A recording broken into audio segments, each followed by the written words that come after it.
Komisi 12 DPR RI menyidak sejumlah SPBU di kawasan Cibubur dan Depok.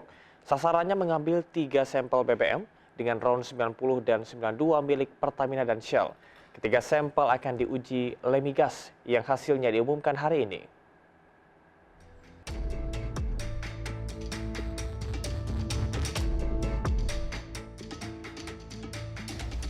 Komisi 12 bersama perwakilan Balai Besar Lemigas dan Ditjen Migas Kementerian ESDM menyidak SPBU Pertamina Jambore Cibubur, Jakarta Timur.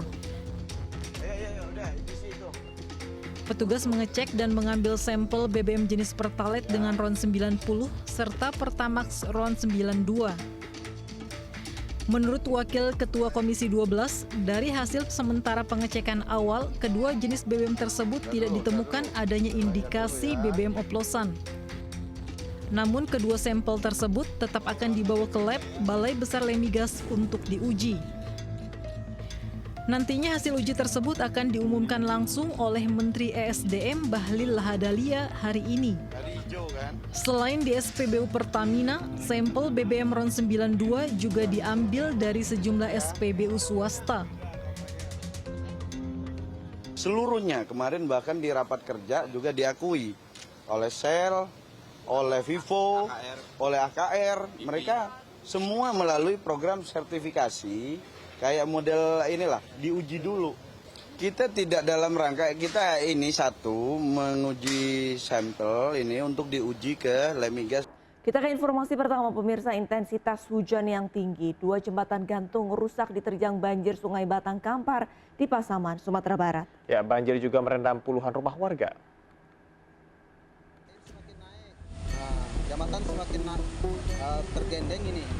Banjir bandang menerjang jembatan penghubung antar kampung di Jorong 5 Pertemuan Muaro Sungai Lolo, Pasaman, Sumatera Barat. Puluhan warga yang sedang berada di kebun terjebak tidak bisa menyeberang sungai untuk pulang ke rumah. Selain jembatan, aliran air sungai di Kampung Kubu Sungkai yang besar dan deras membawa material lumpur dan kayu menghantam beton jembatan dan meluap ke pemukiman warga. Air dengan ketinggian 1 meter merendam lebih kurang 50 rumah dan 1 masjid. Mengantisipasi luapan air semakin besar, warga sekitar bergotong royong membersihkan material yang menyumbat di bagian jembatan. Air mencapai setinggi pinggang orang dewasa. Di belakang nampak kami lihat 5 kendaraan sepeda motor terendam banjir.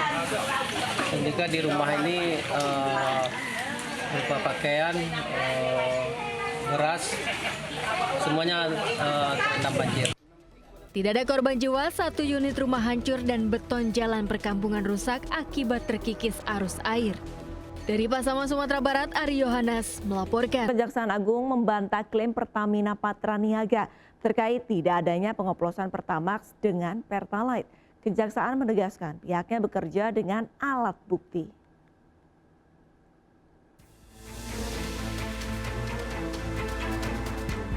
Kejaksaan Agung menegaskan temuan dugaan Pertamax dioplos dengan Pertalite diperoleh dari keterangan saksi yang telah diperiksa penyidik. Menurutnya bahan bakar minyak yang telah dioplos itu kemudian dijual dengan harga Pertamax. Terkait temuan yang menuai polemik dalam masyarakat, pihaknya akan segera meminta keterangan ahli. Ada RON ya 88 di blending dengan RON 92. Sebelumnya dalam RDP dengan Komisi 12 DPR RI, Dirut Pemasaran Regional Pertamina Patraniaga, Mars Ega Legowo memastikan tidak ada perubahan level BBM ataupun perubahan RON saat Pertamina Patraniaga menyalurkan minyak dari terminal ke SPBU. Pertamina Patraniaga memberikan layanan kepada masyarakat untuk RON 90 dengan merek Pertalite dan RON 92 dengan merek Pertamax itu adalah sudah sesuai spek. Dan kita menjamin kepada masyarakat bahwa di SPBU yang kita jual adalah sesuai spek.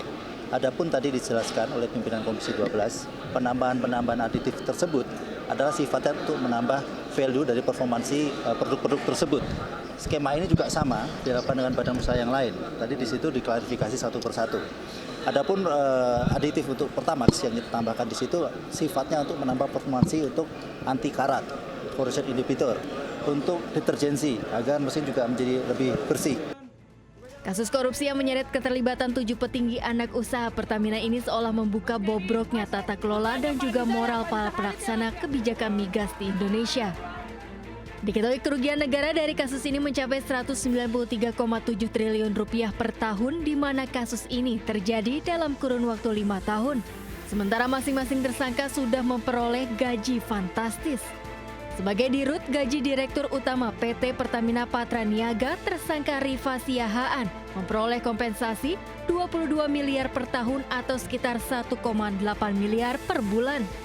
Sebagai dirut Pertamina International Shipping, tersangka Yongki Firnandi menerima gaji sekitar 216 juta rupiah per bulan.